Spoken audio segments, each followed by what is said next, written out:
안녕하세요. 여기 세종대 오늘 축제가 있는 날인가 봅니다. 맞습니까? 네. 저는 2주 동안 중국에 이제 저희 중국 정부하고 운남성에서 저희 이제 계약건이 있어서요. 1대1로에 따른 시진핑 주석이 저희 회사 공식 지정 앱으로 선정하는 날이기 때문에 저희가 이제 중국에 들렸다가 인도네시아 또 텔콤이라는 한국의 KT 같은 회사와 계약을 또 따내고요. 그 다음에 룩셈부르크의 ICT 창업 스타트업 기업 박람회 또 저희 부스가 있어서 거기 참관했다가 바로 어제 들어왔습니다. 그래서 여러분들한테 준비를 그냥 비행기 속에서 무슨 말을 해드릴까 고민하다가 그냥 몇 자 적어온 거예요. 많이 준비 안 했으니까 여러분들 그냥 제가 왜 창업을 했고 왜 글로벌 시장으로 갔는지 거기에 대해서 그냥 저의 그냥 이야기니까 여러분들이 혹시 여기 계신 분들이 제 이 창업했던 이야기에 조금이라도 계기가 된다면 여러분들 인생에 정말 창업가 정신이 조금이라도 불태울 수 있다면 저는 그거로 만족했으면 좋겠습니다. 정말 세종대 저는 처음 와보지만 너무 캠퍼스 좋고 여기 계신 젊은 우리 대학생 분들의 이 열정도 보게 되고 정말 너무 좋은 것 같아요. 그래서 저는 세종대학교 학생들을 올 여름 학기부터 저희가 또 인턴십으로 받기로 돼 있기 때문에 그래서 여러분들하고 오늘 좋은 시간이 좀 됐으면 좋겠습니다. 감사합니다.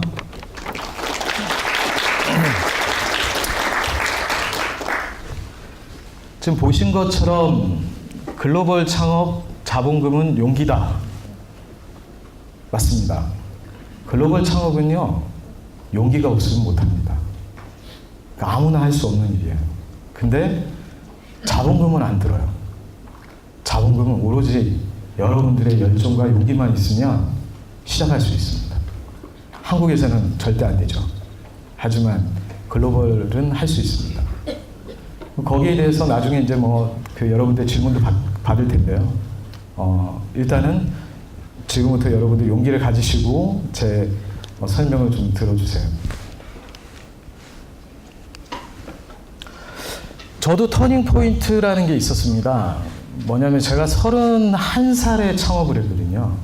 20대는 제가 MBC FD 출신이에요. 20살 때. 그것도 드라마 제작국에 이휘재가 제 후배였고요. 걔는 예능팀이었고 저는 FD로 드라마 제작국에 들어가서 드라마 2편을 제가 하게 됐고요. 그 다음에 FD 막내 생활을 너무 열심히 해가지고 서로 안 놔줬습니다. 군대를 가야 된다는데 군대도 못 가게 하고 그 다음에 학교를 복학을 하겠다는데도 학교를 못 가게 했어요. 그만큼 열심히 일을 했다는 거죠. 그래서 FD로서 인정을 받고 했지만 제 갈 길이 아니었죠. 저는 영화가 꿈이었어요. 영화 시나리오 작가, 그 다음에 감독이 꿈이었습니다. 그런데 제가 브랜드 MBC를 그만두고 제가 다시 찾아간 곳은 충무로 바닥이었죠. 충무로판에 들어가서 제가 제일 먼저 스승님으로 모셨던 저희 감독님이 누구냐면 문여송 감독님이에요. 여러분들은 모르실 거예요. 진짜 좋아해 이런 옛날 문예 영화 만들었던 감독님인데 제가 그 감독님 문화생으로 들어가서 또 1년 반을 그냥 양말 빨고 팬티 빨고 구두 닦고 지금은 여러분들 여기 혹시 영화과나 있어요? 있어요? 네. 옛날에는 그랬어요. 옛날에는 지금은 스태프들이 이렇게 노조가 있어서 그렇지만 옛날에는 문화생이었어요. 그리고 도제 시스템이었기 때문에 거기서 1년 반을 진짜 여인숙에서 정말 감독님이 모시고 정말 힘들게 있다가 이건 아니다 싶더라고요. 그래서 감독님 저 그냥 영화 만드는 곳으로 감독님 밑으로 가면 안 돼요 했더니 문여성 감독님이 화를 내시더라고요. 그래서 절대 안 된다고. 어떻게 합니까? 그래도 작품을 하고 싶은데, 영화를 찍고 싶은데. 그래서 이제 저는 조 감독님한테 빠따 10대 맞고 풀어달라고 했고, 무슨 조폭도 아닌데. 그래서 이제 나왔습니다. 나와가지고 박철수 감독님한테 갔는데, 또 박철수 감독님도 작품이 없으셨어요. 그래서 저는 그냥 그럴 바에는 군대나 갔다 오자 해가지고 제가 군대를 가게 됐던 겁니다. 군대를 가서 나오고 나서 이제 저는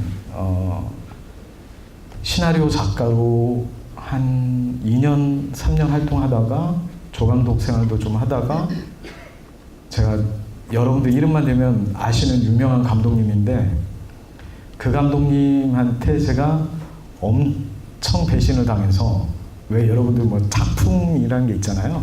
옛날에는 스승이 이 그 시나리오를 자기가 써도 자기의 스승이 있으면 스승의 감독 이름으로 그 작품이 나가거든요. 그래서 여기서 이름은 못 밝히고요. 하여간 그 이름에 제 이름 하나도 없다라는 게 너무 안타깝고 배신감 느끼고 해서 이 충무로 바닥을 떠나게 됩니다. 그게 97년도에 제가 떠나게 됐어요. 그래서 저는 어린 시절부터 제가 컴퓨터를 했거든요. 어릴 때부터 뭐 금수저는 아닌데 그냥 친구 잘 사는 집에 가면 맨날 컴퓨터를 들고 같이 이렇게 공부하고 그랬던 시절이 있었어요. 그래서 저는 컴퓨터를 뭐 정말 잘했어요. 뭐 여러분들 해커 아시죠? 해커. 그러니까 어릴 때 초등학교 때나 중학교 때 괜히 그냥 그런 해커도 해보고 그렇게 해서 제가 이제 가진 재주가 컴퓨터니까 또 97년은 민주정부 1기가 들어서는 그런 DJ가 이제 정권을 잡고 IT 중흥을 위해서 많은 자본을 투자하고 했던 시절이었습니다. 그래서 이제 저는 생각했죠. 내가 할 수 있는 일이 뭘까? 내가 잘할 수 있는 일. 내가 영화 감독이 된다라고 생각하고 그동안 바쳤던 모든 시간이 너무너무 아깝고 너무너무 분한 거예요. 하지만 어떻게 해요? 제가 이제 다른 길로 가야 되는데 제가 마땅하게 해야 될 일도 모르겠고 그렇게 방황하던 찰나에 저한테는 이제 그 데이콤이라는 그 KT 그 라이벌 회사가 데이콤이 있었죠. 데이콤이라는 회사의 특채를 뽑더라고요. 그래서 이제 제가 데이콤 회사에 98년도에 들어갔다가 인터파크 팀에서 제가 잠깐 사내 벤처라서 잠깐 근무하고 창업을 해야 되겠다라는 마음을 먹고 제가 99년도 제가 창업을 하게 됩니다. 그때 저는 여러분들 혹시 아시는 웹 에이전시라고 홈페이지 만들어주고 뭐 이런 각종 이렇게 해주는 회사인데요. 웹 에이전시라는 게 생소했었어요, 되게. 근데 저는 미국에 제가 웹 디자이너 하는 친구들이 있어가지고 그 친구들을 불러들여서 제가 이제 웹 에이전시로 창업을 하게 됩니다. 근데요, 어떤 일이 벌어졌냐면 다른 에이전시들은 한국 사람만 있어요. 제일기획 산하, 뭐 이런 광고 대행사 산하의 웹 디자이너들이 유학파, 뭐 아니면 뭐 홍대 출신, 뭐 이런 친구들의 한국인 디자이너들밖에 없었습니다. 근데 저는 외국 웹 디자이너들이 3명 있었어요. 근데 이 친구들이 이제 어떤 일이 벌어지냐면 홈페이지 하나를 만드는데 보통 3억, 5억이에요. 그러니까 믿기질 않죠. 초창기 때는 홈페이지 만드는, 기업 홈페이지 만드는데 3억에서 5억도 받았어요. 근데 한국 기업은 3천만 원에서 5천만 원 받은 거예요. 또 훨씬 한국 기업의 실력이 좋아요. 근데도 불구하고 우리 회사를 선택하는 거죠. 왜 그럴까요? 웹을 만든 건 미국이잖아요. 그리고 웹 디자이너들이 미국 사람이니까 돈을 더 주더라도 거기다 맡겨야 되겠다라고 생각하는 게 대기업들이었어요. 그래서 저는 그때부터 글로벌을 꿈꿨는지도 모르겠습니다. 하지만 제가 웹 에이전시 그 좋은 시절도 한 2002년 월드컵 지나고 2003년도, 2004년도 될 때부터 이게 점점점 사양길에 이렇게 너무 많은 거죠. 포화가 됐어요. 너도 나도 IT, 너도 나도 길만 걸어가면 전부 다 너 뭐해? 너 뭐해? 나 IT해. 너 IT해. 무슨 IT? 뭐 그냥 심지어는 뭐 그냥 그 뭐라고 해야 될까요? 그냥 스캔 받는 스캐너 출력소 직원들도 IT를 한다고 할 정도로. 그리고 IT 회사를 하면 조만한 10평짜리라고 사무실을 차리면요, 테헤란로에서 투자자들이, 이 딜러들이 돈을 갖고 옵니다. 주식 팔으라고. 그때는 시절이 좋았으니까. 그럼 여러분들이 뭐 그냥 저도 어렸었으니까 그러니까 길을 가다가 그냥 딱 걸리면 IT 하니까 너 뭐해? 괜찮네? 그럼 주식 줘. 얼마 투자할게. 진짜였어요. 진짜 테헤란로 바닥은 정말 그랬어요. 근데 그게 2004년도부터 시작해서 이제 붕괴되기 시작한 거죠. 그래서 너무너무 2004년도는 이 홈페이지 하나를 만드는 것도 가격이 엄청 떨어지고 경쟁 자체가 너무 심각할 정도로 많은 거예요. 그래서 저는 또 생각을 했습니다. 야, 인구 5천만밖에 안 되는데 무슨 이런 나라에서 이렇게 경쟁하면서 살아야 될까? 그래서 제가 도저히 이렇게 경쟁하면서는 못 살겠다. 물론 이제 실력은 있죠. 근데 실력이 있어서가 문제가 아니라 인건비도 못 벌 정도였어요. 왜냐하면 경쟁이 심하니까 실력으로 오다를 딴다고 해도 인건비가 마진이 없으니까. 그래서 저는 중국행을 결심했어요. 야, 그래도 중국이 인구가 10억인데 뭐라도 중국에서는 되지 않을까? 젓가락 하나를 팔아도, 이쑤시개 하나를 팔아도 10억인데 그냥 중국을 한번 가보자. 그래서 100배 큰 시장을 선택했습니다. 근데 100배는 큰데 문제는 뭐냐면 아무도 제가 중국에 인맥이 없어요. 제가 중국에 이제 아무도 제가 인맥이 돼줄 사람도 없기 때문에 그냥 무작정 그냥 중국을 떠나겠다. 한번 여행을 떠난 거죠. 근데 어떤 일이 저한테 눈앞에 보이냐면 각 대학교 앞에는 뭐가 있었는 줄 아십니까? 제 눈이 깜짝 놀랐어요. 중국의 대학교 앞에는 여러분 서울대, 세종대, 연대, 고대에 없는 게 있습니다. 뭘까요? 손 한번 혹시 아시는 분? 중국 대학교 앞에 뭐가 카페인데 무슨 카페들이 있는지 혹시 여기 아시는 분이 있으면 제가 그분 선물 드릴게요. 무슨 카페가 있을까요? 모르시죠? 창업 카페예요. 창업 카페. 어마어마하게 많죠. 중국 북경 중간춘이라는 곳에 가시면 창업 카페가 너무너무 이뻐요. 뭐 우리나라 카페빈에 커피빈 스타벅스 이렇게 돼 있지 않습니다. 자유롭게 들어와서 서로가 창업할 것을 얘기하고 투자도 받고, 한쪽 벽면에는 이 창업 카페에서 성공한 창업자들의 사진이 벽면에 걸쳐 있고, 이쪽 벽면에는 이 창업 카페에 투자하는 엔젤들의 사진들이 걸려 있어요. 너무 충격이었죠. 그리고 하얼빈 공대 끝장이었어요.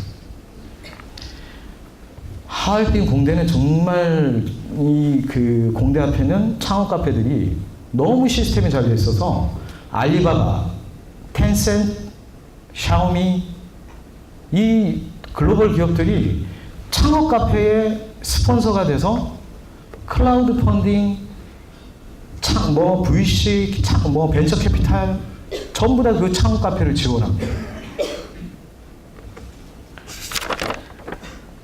근데 우리 대학교 앞에는 왜 이렇게 술집도 많고 맛집도 많은 건가요? 여러분 혹시 아세요? 아세요? 하여간 한국의 대학교는 뭐 그건 나름대로 그런 술집, 맛집 그런 곳에서 인생을 얘기하고 자기의 꿈을 얘기할 수는 있겠죠. 하지만 그런 문화적인 공간도 중요하지만 젊은이들을 이 취업 전쟁에 몰아넣고 많은 친구들을 이렇게 혹사시키면서 어른들이나 기성세대들이나 기업들이 왜 젊은 사람들한테 기회를 안 주냐, 저는 이렇게 얘기하고 싶은 겁니다. 저는 물론 글로벌 기업으로 아직은 큰 계약권은 성공을 했지만 아직은 여러분들처럼 뭐 주식 자본이 뭐 제가 상장이 돼 있는 것도 아니지만 제가 만약에 상장이 된다면 여러분하고의 약속이 저도 세종대에다가 창업 카페 만들 거예요. 박수 안 쳐주시네요. 아니, 실현하고 받을게요. 네. 하여간 부러웠다는 겁니다. 부럽고 여러분들도 혹시 검색을 하셔서 하얼빈 공대 창업 카페나 뭐 중국 중간춘의 그 창업 카페들을 이렇게 한 번씩 검색해 보시고 혹시라도 여기 관련 학과는 아니지만 경영학과라든지 뭐 IT 전문 뭐 특히 또 영화도 분명히 들으셔야 돼요. 글로벌 해야 됩니다. 이게 안에서만 있으시면 5천만 명 인구 가지고는 여러분들이 먹고 살 수 있는 게 없어요. 그래서 제가 굳이 뭐 창업을 유도하는 건 아니고 생각을 넓혀서 여러분들이 마인드가 깨어 있어야 된다는 거에 대한 뭐 여러분들한테 드리고 싶은 거고요. 그렇죠. 저는 이제 그런 생각을 해요. 기술에 대해서 특히 IT 기술이나 스마트폰 뭐 이런 기술에 대해서 우리나라가 월등하게 빠르고 거기에 대한 그 다루는 거나 이런 것들이 창의적이고 그런 민족이면서 불구하고도 창업을 굉장히 두려워합니다. 그게 이제 첫 번째가 2000년도에 IT가 붕괴가 돼서 그래요.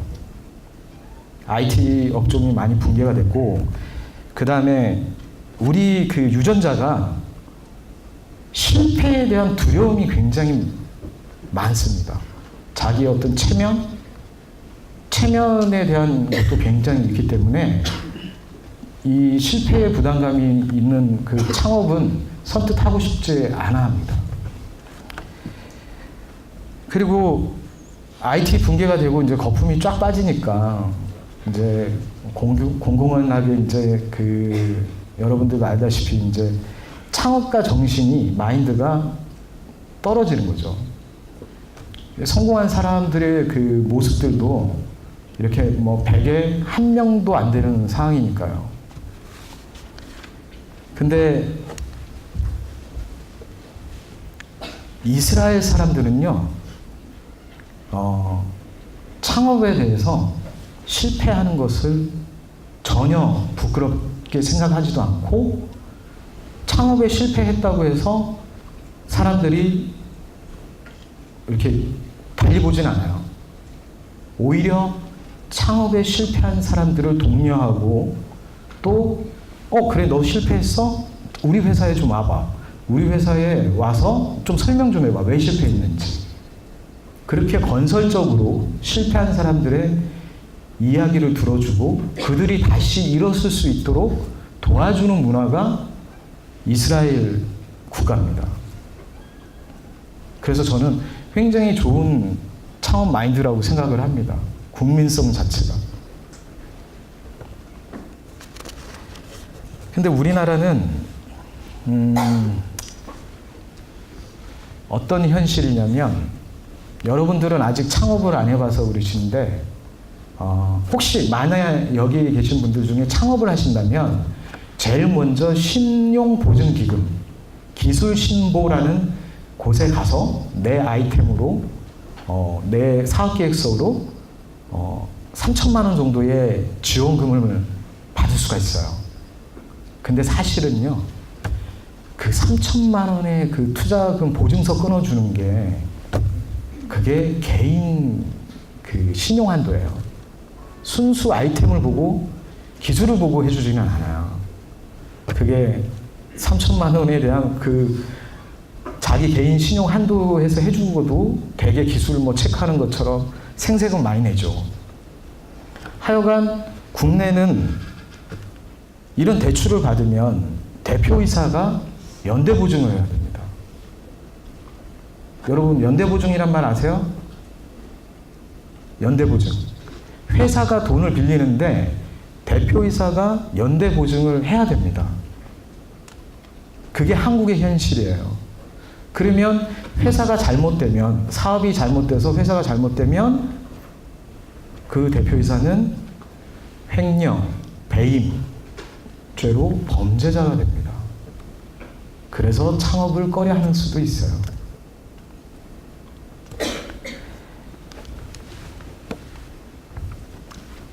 지금 여기 보이는 사람이 마윈 레이진하고 바이두 회장이죠. 그렇습니다. 이게 마인드의 차이인지는 모르겠지만 중국과 이스라엘의 창업을 성공한 롤모델이 너무 많습니다. 근데 그 롤모델을 보고 머릿속에 이제 사람들은 꿈을 꾸는 거죠. 나도 저 사람들처럼 성공할 수 있어. 그런 자신감이 생기는 거예요. 근데 우리나라 그 젊은 친구들은 이제 창업으로 부자가 된 롤모델보다 상속받아서 부자가 된 재벌 2세, 3세들의 이 그 생각만, 모습만 떠오르는 거죠. 그래서 창업 마인드보단 그냥 공무원이나 할래. 그런 생각이 많이 드는 거예요. 근데 여러분들 혹시 공무원 시험 또 준비하시는 분 계신가요? 여기서? 아직은 뭐 전부 다 재학 중이니까 그런 분 아닌 계시죠? 공무원 시험 보시는 분? 한 명도 없으시네. 자, 이제 누구냐면요. 이분 누군지 아세요? 영어는 읽을 수 있잖아요. 저기 밑에. 유니크로. 그죠? 유명하잖아요. 그죠? 2015년 포버스가 선정한 일본에서 가장 돈 많이 번 부자 1위가 원래 2014년도에는 2014년도에는 손정이었어요. 근데 15년도는 판도가 바뀐 겁니다. 옷장사 회장 야나이 다다시 회장이 제가 제일 존경합니다. 존경한다니까 바로 일본 사람 존경한다니까 바로 그랬거든요. 참 존경에는 국적을 초월해야 됩니다. 그죠? 야나이 회장 같은 경우는 1승 9패 이 말을 자주 하죠. 처음에 몇 년도인가요? 2003년도, 2001년도네요. 2001년도에 히로시마에 1호점을 개설을 했어요. 근데 1호점을 개설하자마자 6개월 만에 쫄딱 망했습니다. 일본 사람들은 그때만 해도 저가 브랜드라는 거에 대한 그 옷을 내가 왜 입어? 일본 사람들은 되게 명품 좋아하고 또 일본 사람들 났다. 하여간 근데 2001년도에 그렇게 실패를 하고 또 문을 닫습니다. 히로시마점에서. 근데 야나이 회장 같은 경우는 또 꿈을 꿔요. 2003년도에는 생뚱맞게 야채 가게를 합니다. 야채 가게. 옷가게에서 야채 가게로 사업을 도전을 해요.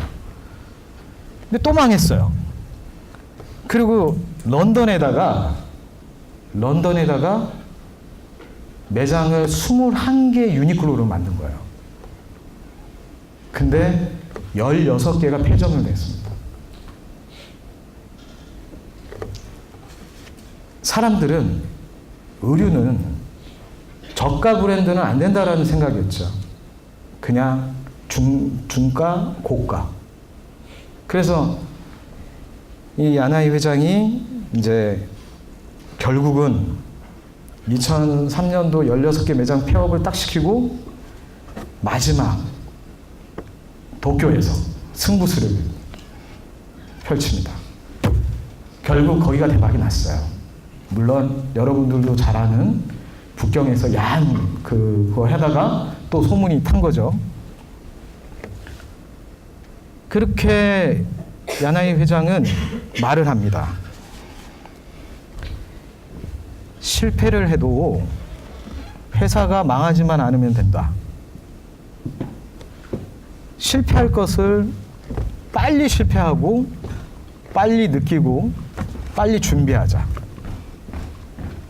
그래서 저는 이 야나이 회장의 1승 9패의 마인드를 되게 여러분들한테 추천해 주고 싶습니다. 그래서 저는 야나이 회장의 그 1승 9패의 그 성공 이론에 대한 왜 이 부분을 여러분들한테 얘기를 해주고 싶으냐면은 여러분들은 가진 게 많지 않아요. 20대는 어차피 가진 게 없기 때문에 부딪혀서 도전해가지고 여러분들이 얻을 게 더 많기 때문에 일단 해보시라는 거죠. 이것저것 재지 마시고 그냥 저질러 보라는 거예요. 어차피 여러분들 평균 연령 몇인 줄 아세요? 여러분들 때 평균 연령이 몇인 줄 아는 사람? 몇 살까지 산다는 평균 연령? 오늘 강의는 이렇게 협조적이지 않으시네. 여러분들 평균 연령 평균 수명이 얼마인 줄 모르세요? 100세입니다. 여러분들은 100세예요. 저희는 지금 80세인데 여러분은 100세밖에 못 사니까 근데 여러분들이 뭐가 두려워요? 20, 30대는 그냥 무조건 저질러 보면 됩니다. 그리고 여러분들이 20대에 이거 경영학부 없어요? 없구나. 아, 경학부세요? 그러면 성함이? 김명주 씨?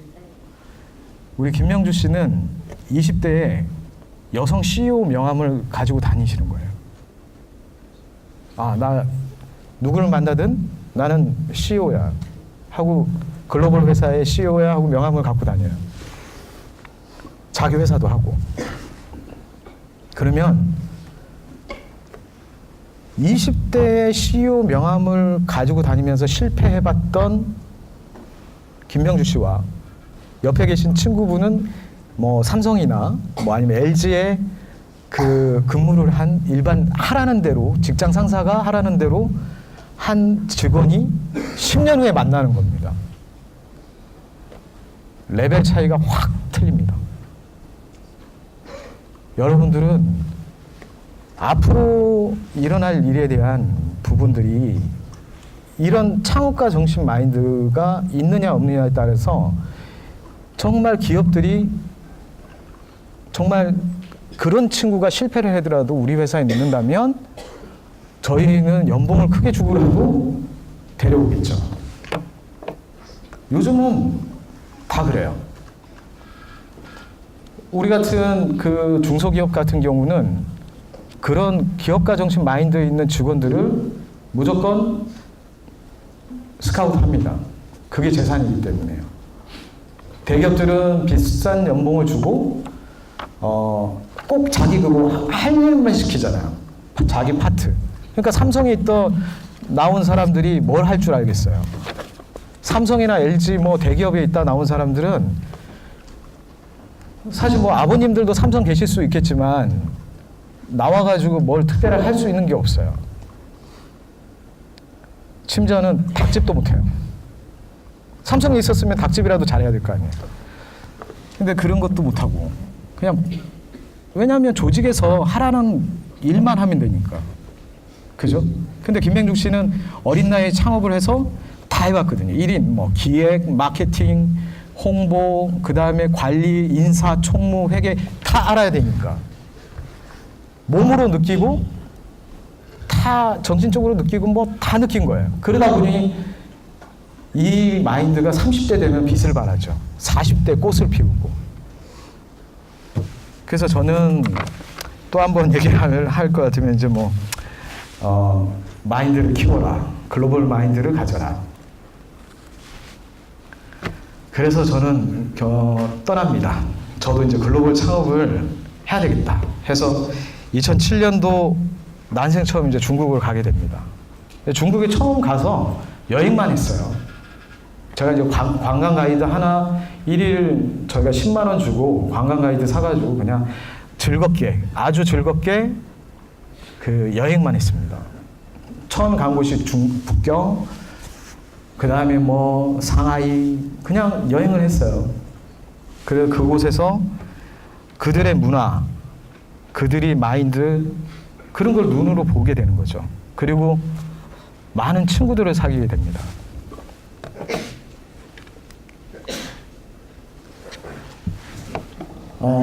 제가 사실 여행을 그러니까 2007년도부터 제가 이제 한 3년간 그냥 아무 목적 없이 준비한다. 시장을 바라보자. 그래서 3년 동안 회사를 운영하면서 주말만 되면 중국을 떠나는 거예요. 주말만 되면 중국을 가서 중국의 문화를 보고 중국의 친구들을 사귀고 그래서 돌아오면 거기 관광지에서나 이런 데서 만났던 친구들의 이메일 주소를 받게 되고 그 이메일에 돌아와가지고 그들한테 느꼈던 감정 그 다음에 묻고 싶었던 이야기들 그걸 메일로 보냅니다. 근데 참고로 제가 중국말 한마디도 못해요. 니하오 이거밖에 못하고 뭐 뜬동 뭐 이런 소리밖에 못해요. 특히 또 영어도 유치원 수준밖에 안 됩니다. 그래서 통역 가이드가 없으면 저 진짜 완전 미아가 되는 거죠. 하지만 글로벌이 말을 못한다고 해서 못하는 건 아닙니다. 절대 그렇게 생각하지 마세요. 제가 그게 살아있는 신화예요. 여러분들 저는 진짜 말 진짜 못해요. 근데 중국인들이 절 좋아하고요. 바디랭귀지, 한국말 이런 걸 섞어가면서 얘기하면 되게 좋아합니다. 그래서 저는 뭐 물론 메일 보낼 때는 구글 번역기 있으니까 그거로 대충 해가지고 보내게 됩니다. 그래서 한 3년 동안 사귄 친구가 200명 가까이 돼요. 그 중에 제가 뭐 그 중에 지금 현역 중국 최고의 위치에 그러니까 빠가웨이에 그러니까 국가개혁발전위원회 시진핑이가 주석이고요. 그 바로 밑에 차관급이 저희 친구고 그 다음에 만났던 친구가 하웨이 지금 사장이고요. 그때 만났던 친구가 샤오미 레이준이고 참 희한하죠. 다 친구가 그렇게 됐어요. 그래서 저는 어떤 목적도 없이 여행만 간 거예요. 여행만 갔다가 만났던 그 친구들한테 메일 보내죠. 야, 너 뭐 하는 애야? 너는 어떻게 뭐 어떤 일을 해? 뭐 이런 질문에서부터 근데 그 친구들도 저를 되게 좋아해요. 저보다는 한국의 문화와 K-팝, 아이돌, 한국 상품 이런 거에 대한 궁금증이 너무 많은 거예요. 야, 그게 정말 그 시크릿 이뻐? 뭐 소녀시대 괜찮아? 또 여자친구들은 뭐 슈퍼주니어 동해 좋아해? 동해 좀 어떻게 사인 받아줄 수 있어? 막 이런 질문. 야, 그거 한국 가면 정관장, 뭐 마스크팩 이런 거 좀 사서 보내봐. 정말 저로서는 정말 좋은 시간들이었습니다. 왜냐하면 비즈니스를 안 하니까 너무 좋더라고요. 그동안에 너무 비즈니스 하느라고 너무 힘들었는데 글로벌 하니까 이 사람들이 여유로워요. 그러니까 외국의 사람들하고 대화하고 뭐 하다 보면 여기에서 이렇게 쭉 이렇게 사람 인간관계에서 맨날 머리 쓰고 이러는 것들이 글로벌 쪽으로 가다 보니까 굉장히 단순해지고 되게 심플해지는 거예요. 그래서 정말 저는 글로벌이 맞구나 그런 생각을 하게 되고 그 친구들하고 이제 그 문화에 중국 문화 뭐 빠져들면서 중국 노래를 좋아하게 됐고요. 저도 이제 중국 노래 잘 부릅니다. 그 못 부르면 안 돼요. 그리고 여러분 중국 비즈니스 하려면 잘하는 게 있어야 돼요. 뭐냐면 술 잘 먹어야 돼요. 빠이주. 저는 한 번 가잖아요. 그 진짜 우리 중국 직원이 있는데 저 항상 비서 역할을 하거든요. 한 번 가면 50잔을 한 잔씩 조그만한 빠이주를 56도짜리를 한 번 10분 동안 50잔을 먹습니다. 사람 50명에 한 잔씩 주니까. 여기 중국 친구 없어요? 뭐 중국 친구들은 아실 거예요. 그 문화를. 그래서 항상 위장약과 견기셔를 갖고 다녀야 돼요. 그렇습니다. 문화적 접근이 곧 글로벌입니다. 어떤 여러분들이 중국이 아니고 미국, 뉴질랜드, 호주, 뭐 인도네시아, 태국 여행만 다니지 마시고요. 그 여행 속에서 그 문화를 내가 받아들이고 이해하려고 하고 그 문화를 존중해 준다면 여러분들의 그 친구들도 그 속에서 생겨날 거예요. 근데 우리 중국 문화, 우리 태국 문화 모르고 상대방이 자꾸 얘기를 하게 되면 우리 문화만 강요하면 그거는 친구가 될 수가 없어요. 물론 여러분들이 한국에 대한 뭐 이 자부심 때문에 한국 문화를 굳이 알려야 되겠다고 하면 그렇게 하셔도 되는데 나가시면 그 문화에 빠져서서 뭐 그냥 뭐 원숭이 골도 나오면 같이 먹어줄 줄 알고 그러셔야지만이 좋은 친구가 될 수 있는 겁니다. 이해되세요? 제 말이? 네. 그 문화적 접근이 진정한 글로벌이다. 다시 한번 새겨보십시오.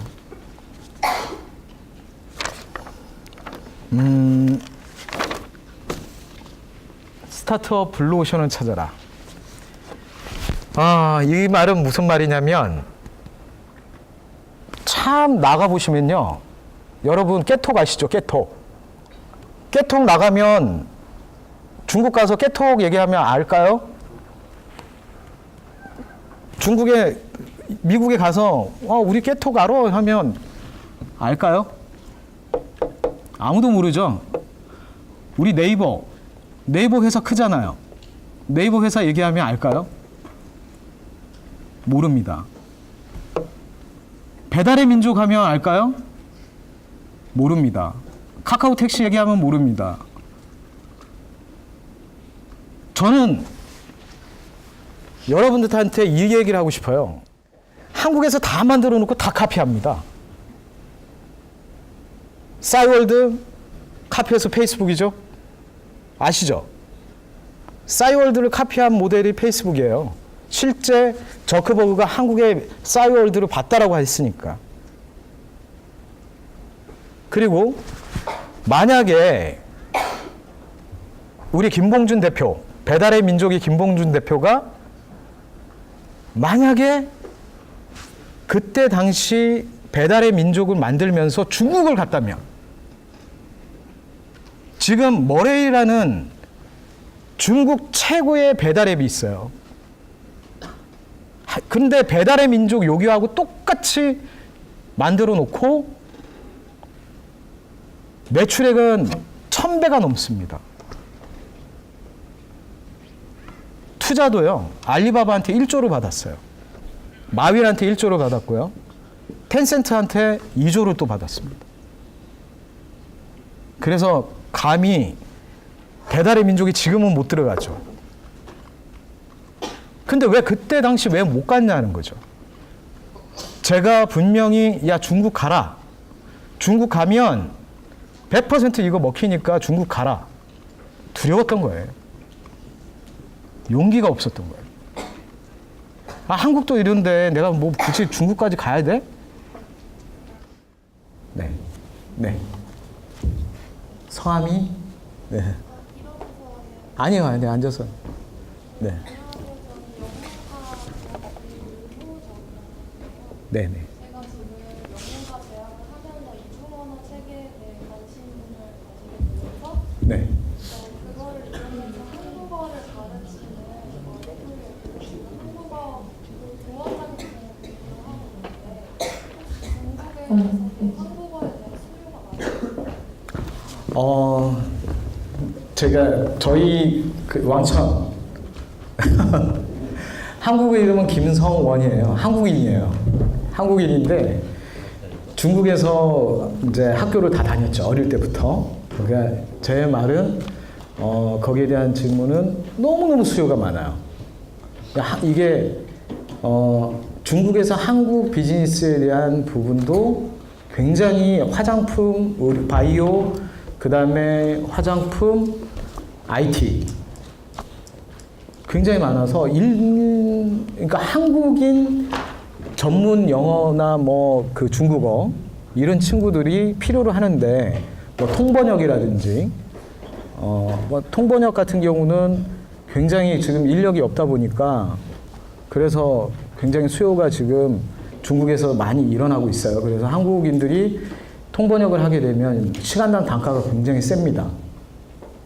특히 동시통역 같은 경우는 시간당 한 50에서 80 사이예요.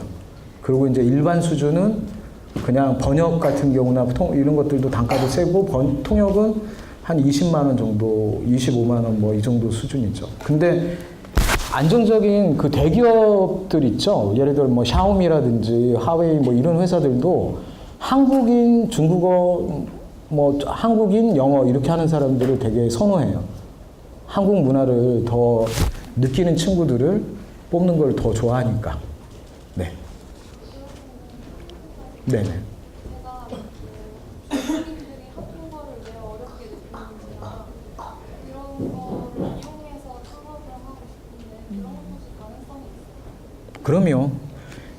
되게 좋으신 생각이에요. 중국인이 한국어를 많이 수요를 하는데 굉장히 어렵게 배우죠.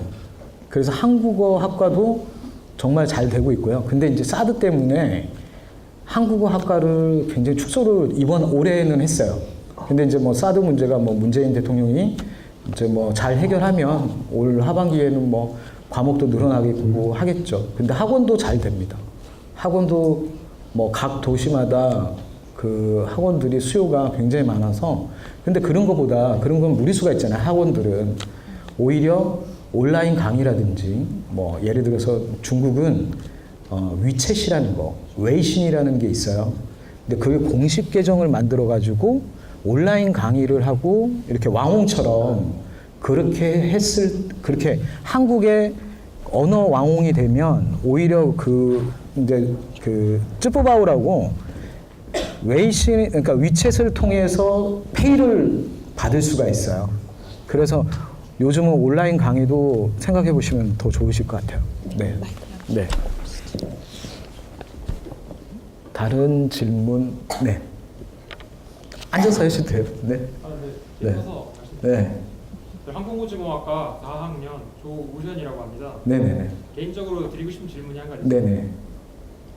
김민수 대표님께서는 짧게 말씀드리면 네. 김민수 대표님께서는 어떻게 자본금, 초기 자본을 모으셨는지 네네. 그게 일단 궁금한데요. 제가 그거를 궁금하게 된 계기가 이제 스페이스X나 테슬라 모터스를 설립한 앨런 머스크 같은 경우는 처음에 100만 장자로 시작을 했다고 합니다. 왜냐하면 이제 엑스컴스나 이제 페이팔 같은 네. IT 업계 쪽에서 처음에 성공 많이 해가지고 그렇죠. 그 엄청난 자본을 가지고 이제 우주 개발 사업이나 자동차, 전기 자동차 사업에 투자를 했는데 그런 케이스 같은 경우는 이제 일론 머스크가 농담도 했습니다. 자기가 이제 백만장자 어떻게 이제 사람들이 항공우주공학계에서 어떻게 백만장자가 되었습니까? 이렇게 물어보니까 일론 머스크가 나는 천만장자에서 시작을 했다. 그러니까 손해를 처음에 많이 봤다는 그런 의미였죠. 네네. 그 김윤 대표님께서는 그러니까 일론 머스크 같은 경우에는 이제 IT 업계에서 돈을 끌어모아서 이제 다른 업계로 진출하는 케이스인데 네네. 김윤 대표님은 김윤 대표님도 그러면 IT 업계에서 이렇게 아닙니다. 저는 대출 1원도 없고요. 예, 투자금 1원도 없어요. 지금 순수 벌었고 번 돈 가지고 사용했고요. 그리고 제가 19년 동안 하면서 아까 전에 얘기한 웹 에이전시 하고 그 다음에 모바일 에이전시라고 이렇게 게임 저희가 이제 모바일 게임도 만들어주는 회사도 있거든요. 그러니까 말하자면 인건비 따먹는 회사를 한 거예요. 그렇게 하면서 제가 결혼도 못했고요. 집도 없고요. 차도 없고 다 회사예요. 그래서 저는 번 거를 다 회사에 올인을 했기 때문에 사실은 외부 투자도 이렇게 창투사들이나 기관 투자자들이 투자를 하겠다라는 거 제가 일부러 안 받았어요. 그래서 지금까지는 열심히 번 돈 가지고 내가 그 번 돈이니까 내가 말아먹어도 리스크는 없잖아요. 그래서 남의 이제 주주돈 가지고나 아니면 예를 들어서 뭐 투자자들 받은 돈 가지고는 하진 않아가지고 근데 정말 열심히 저는 벌었던 걸 가지고 쓴 것 같아요. 네. 그래서 여러분들은 저는 제 이야기는 그렇다는 거고요. 절대 사업하시면서 저같이 하시면 안 돼요. 저는 진짜 외골수라서 그런 것 같고 좋은 아이템, 좋은 그 투자 환경이 있으면 투자를 받아서 하시는 게 좋아요. 나 혼자 힘보다 좋은 곳에서 투자를 해주면 그들도 같은 배를 탔기 때문에 우리 학생분을 더 좋은 성공의 길을 가도록 끌어줄 거예요. 근데 내가 그걸 몰랐던 거죠. 그러니까 나는 좀 바보처럼 힘들게 제가 사업한 것 같아요. 하지만 여기 계신 분들은 좋은 아이템, 좋은 사업 계획서 가지고 좋은 투자자를 만나서 같이 나눠 먹더라도 같이 성공하기를 제가 바랍니다. 네. 감사합니다. 네. 네. 자, 또 질문하세요. 네. 인사생물학과 2학년 김경원이라고 합니다. 그 스타트업 기업 오토 서비스에서 네. 세탁특공대라는 회사에서 인턴십을 했었는데요. 네네네. 거기서 근무하면서 가장 스타트업의 문제점이라고 생각한 게 아까 저 학생분이 말씀하셨지만 자본금 조달에 대한 문제였어요. 네네. 그 회사 대표님께서 투자를 받으셔서 엔젤스에 투자를 받으셔서 본엔젤스? 네, 본엔젤스에서 투자를 받으셔서 하시다가 결국에는 조달이 어렵게 돼가지고 네네. 사업을 축소하셨는데요. 네. 겪은 바로는 일단 되게 투자금을 유치하는 것 자체가 되게 힘들다고 느꼈어요. 한국 당연하죠. 네. 근데 그거에 대한 해결책 방안이라든지 좀 따로 생각하시는 게 있으신지 여쭤보고. 일단 아까 전에 제가 말씀드린 것처럼 20, 30대는 망해봐야 돼요. 실패를 해봐야 됩니다. 그래야지 이런 대화가 나오죠. 아우씨 열심히 나 오토 했는데 세탁특공대 앱 만들어서 했는데 자본이 투자가 안 돼서 난 이 사업 접었어. 근데 그분 나이가 몇이에요? 38. 38은 조금 심하네. 네. 그러니까 30대 초반까지는 괜찮아. 근데 만약에 그분한테 내가 조언을 해준다면 아니면 제가 학생분한테 이런 말을 해준다면 스타트업은 뭐 아니면 도예요. 근데 스타트업이야말로 너무 정말 메리트 있는 사업 같고 특히 또 오토는 성공만 하면 망하지가 않아요. 그러니까 계속 이제 돈이 흐름이 오토는 중개 사업이잖아요. 뭐 직방, 다방, 뭐 배달의 민족, 요기요 전부 다. 그렇듯이 일단은 여러분들한테 그 스타트업의 그 사업계획서와 샘플링, 그 다음에 어느 정도 매출이 나올 때까지 버틸 수 있는 자본을 만들어야 돼요. 그걸 저처럼 남의 회사 일을 해서라도 웹 에이전시나 뭐 무슨 뭐 노가다를 하든 뭐 하든 내가 버틸 수 있는 첫 매출이 오토에서는 매출이 나와줘야 됩니다. 생판 모르게 매출이 없으면 안 돼요. 한국에서는 정말 어려운 얘기고, 그래서 제가 이렇게 단계를 짜드릴게요. 뭐냐면 내가 6개월을 버틸 수 있는 준비 자금과 그 다음에 6개월 후에 매출이 반드시 일어나는 업종을 먼저 오토 아이템을 선정하시라고. 그리고 그때까지 들어가는 비용이 2억, 3억, 5억은 좋은 아이템이면 요즘 크라우드 펀딩 많이 있잖아요. 근데 크라우드 펀딩을 많이 활용을 하시는데 경쟁자가 너무 많아요. 그러니까 한국 사람들이 머리가 좋으니까 그런 곳에 너무 많은 아이템들이 있는 거야. 그러지 마시고 이제 글로벌로 돌려요. 좋은 아이템을 아까 전에 배달의 민족 중국에서 했었으면 먼저 대박 났었어요. 카카오 택시도 중국에서 먼저 했으면 대박 났죠. 근데 이미 다 해요. 하여간 중국만 있나? 인도네시아도 있고 태국도 있고 다 있으니까. 그 오토 시장을 제가 좀 있으면 설명해 드릴 거거든요. 제가 이제 오토에 제가 하고 있는 오토를 좀 보여드릴 거예요. 그러니까 그걸 보시면 분명히 해외 시장은 여러분 여기서 아까 전에 얘기한 언어를 사실 이렇게 가리키는 언어 교육 그 온라인 사이트도 돈 되고요. 인력 중개업도 돼요. 한국 인력과 중국 인력, 중국이 뭐 태국 인력, 미국 인력 이런 인력 중개업. 그러니까 예를 들어서 제 친구가 러시아인인데 걔는 자본금 하나도 안 들었어. 걔는 무조건 그냥 도메인 하나 따고 걔는 웹사이트 하나만 연 거예요. 근데 얘는 모델들 있죠. 이쁜 모델들 막 해가지고 올려놓은 거예요. 그것만 올려놨어. 그리고 얘 키워드를 어디다 등록을 했냐면 한국에다 등록했어요. 근데 네이버에 다음에다가 러시아 모델 섭외 뭐 이렇게 해가지고 그거를 한국말로 홈페이지를 만들고 변환하게끔 해서 말하자면 모델 오토 그걸 해서 그 친구는 돈방석이 그냥 막 30% 수수료 30% 먹어요. 한국 모델 이렇게 보내주는데 30% 먹어요. 그런 거. 그럼 뭐 여러 가지 직업들 있잖아요. 한국의 뭐 포크레인 기사 동남아 가면 대박이죠. 그런 중개업. 무역업도 그래요. 근데 무역업은 너무 오랜 기간 전문 무역업에 종사를 해야지 창업을 할 수 있어요. 그런 거 아니더라도 여러분들이 한국의 좋은 사업 아이템을 한국의 좋은 게임들 이런 것을 해외 팔까 이걸 한번 생각해 보시면 저는 오히려 더 성공 가능성이 더 높다고 봅니다.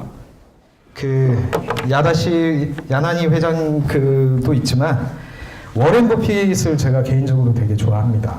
그 워렌 버핏의 이런 말이 있습니다. 다른 사람들이 탐욕을 드러낼 때는 몸을 사리고 그 다음에 사람들이 겁에 질릴 때 투자하라고요. 그러니까 말하자면 이게 반대잖아요. 그죠? 지금 경기 좋을 때 투자하는 게 맞을까요? 우리가 지금 한국 경기가 너무 좋아. 호황이야. 부동산이 너무 호황이고 IT가 호황이에요. 이때 투자하는 게 좋습니까? 여러분들이 근데 지금 좋아 막 할 때 극점에 왔어 이제. 근데 그것도 모르고 여러분들이 지금 투자자라고 생각하고 투자하시는 게 그게 개미들이죠. 진짜 투자는 워렌 버핏처럼 반대로 가야 됩니다. 그래서 저는 중국에 진출한다라고 했을 때 중국에서 사업을 했던 많은 그 사람들이 저한테 이런 말을 해요. 공산당은 네가 돈 벌면 뺏어가 뭐 어째 그래 중국에서 사업하는 거 아니야 뭐 하면서 맨날 반대를 했어요. 그래서 저는 워렌 버핏 할아버지 말을 한번 들어보기로 했던 거죠. 야 창업 내가 중국에서 13억 인구에 내가 도전한다.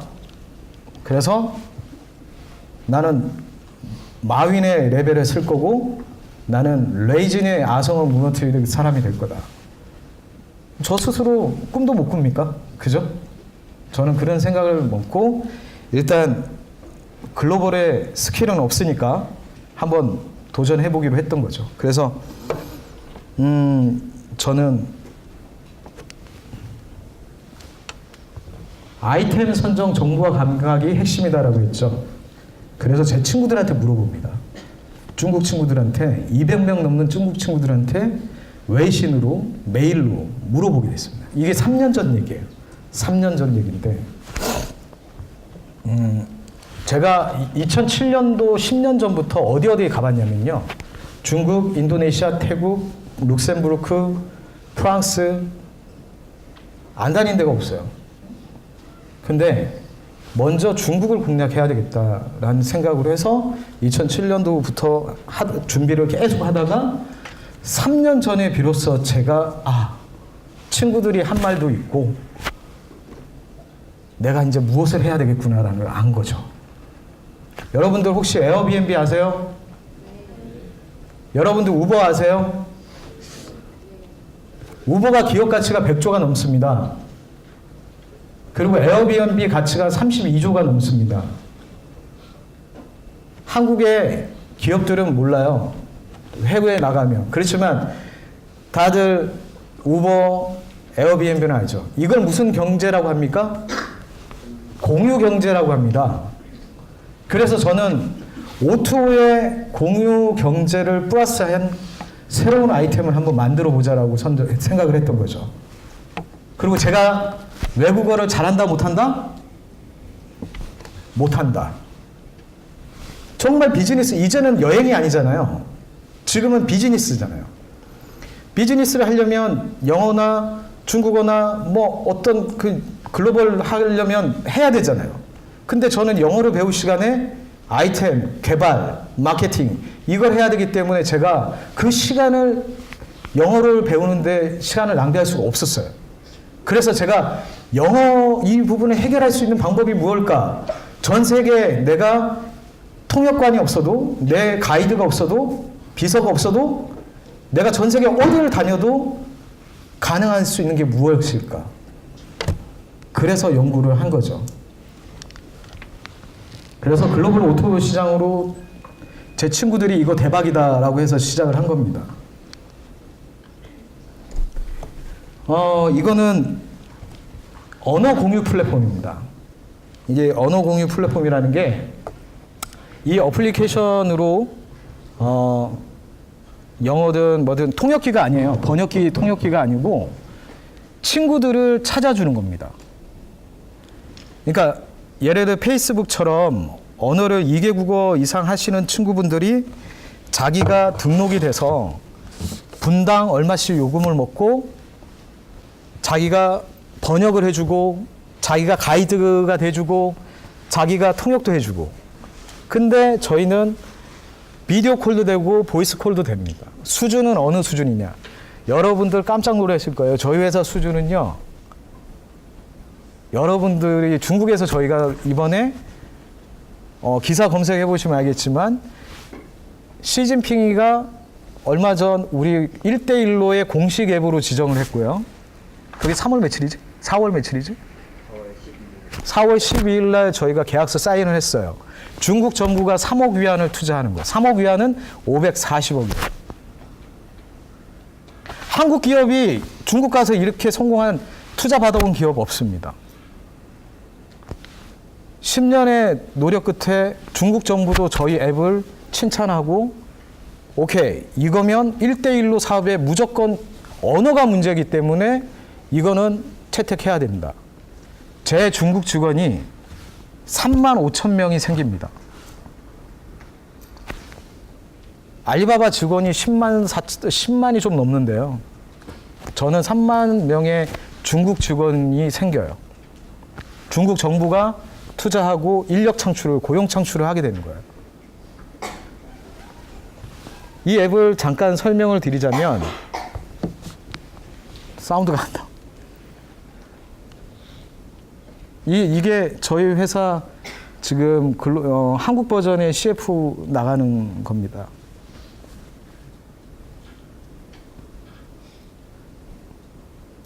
안 되는데. 빨리 끝내야지. 네네. 자, 그러면 이게 저희가 저희 뭐 제 자랑이 아니라 여러분들한테 보여드리는 거니까 중국의 국영 통신망하고 계약이고요. 중국 최대 여행사 시트립하고 계약이고요. 중국의 통번역협회하고의 계약입니다.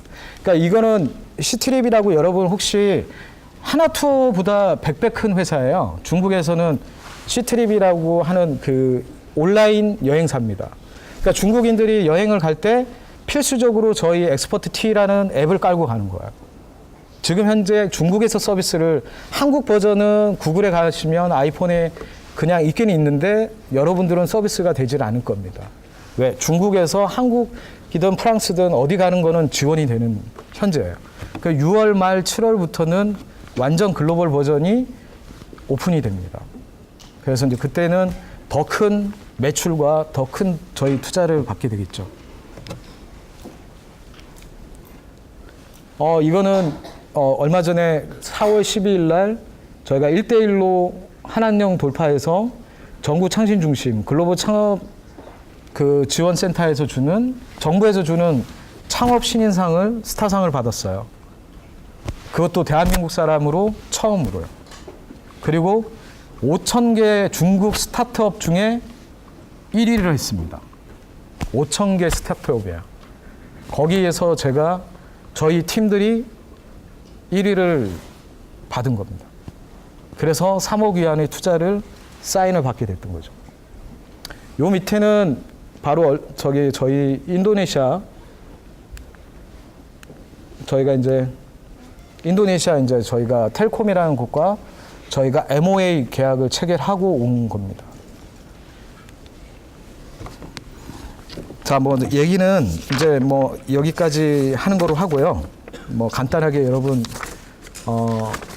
말씀을 뭐 오늘 더 많이 하고 싶은데, 근데 여러분한테 해드리고 싶은 건 정말 앞으로 여러분들의 직업의 공무원 있잖아요. 2016년 초반에 이세돌과 알파고의 싸움이 있었죠. 그죠? 이 노무라 연구소에서는 이런 얘기를 합니다. 앞으로 702개 직업군 중에 45%가 없어진다고. 그 중에 제일 먼저 없어지는 게 뭔지 아십니까? 제일 먼저 공무원들이에요. 두 번째는 회계사들이고요. 세 번째는 인사 담당자. 여러분들이 지금 공무원 준비하시는 그 공무원 자리가 앞으로 10년 뒤, 20년 뒤에 그 직업이 있다고 생각하시면 안 돼요. 은행이 그렇잖아요. 우리 은행들이 인터넷이 들어놓고 집에서 다 인터넷 뱅킹하고 있지 은행 갈 일이 없잖아요. 그러니까 은행원들도 없어지고 축소됐잖아요. 그죠? 여러분들한테 중요한 것은 뭐냐면 다니는 직장이 중요하진 않습니다. 미래에 무엇을 할 직업을 선택을 하는 게 더 중요한 거예요.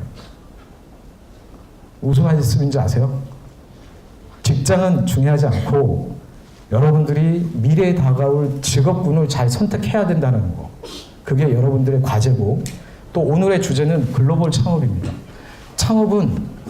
글로벌 창업은 아까 전에 얘기한 것처럼 자본금은 용기뿐이에요. 지금 여러분들한테 필요한 것은 젊음 그 자체의 용기가 필요한 겁니다. 이상입니다. 네. 네.